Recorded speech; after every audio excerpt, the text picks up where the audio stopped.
Thank you for your patience. I promise all of this background information is useful because as I get going further along in my story, everything will start to make sense. The previous episode, part 5, I was referring to how the community was thriving in the 70s, 80s, and 90s.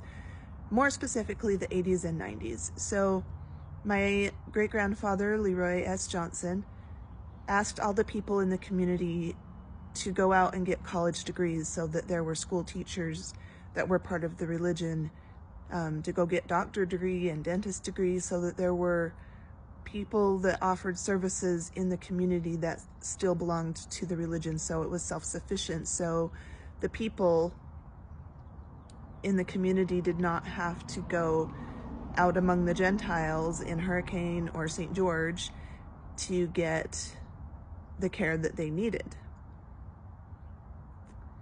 There were many businesses that were run out there solely by people of the community of the FLDS religion, and that is the world I grew up in.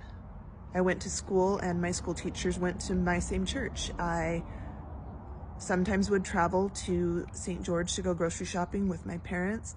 There was a grocery store in the community. There was a hardware store.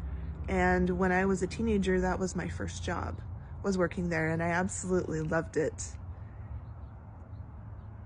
My father went to school to become a school teacher, and he worked at the local school, but he did something he should not have done, and that was buy kits for leather working for the students, and the students all gave him money for it, and he thought he would have enough money to pay for the order when it got there.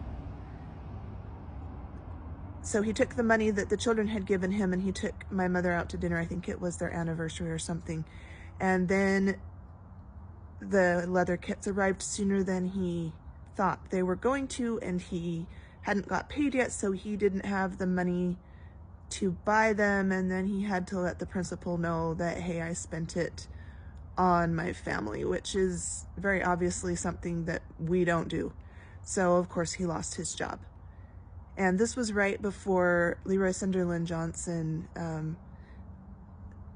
created the one-man rule, and then there was the split between the First Ward, who lived in Centennial Park, and what was later known as the FLDS. And this is very important. I'll go over that in the next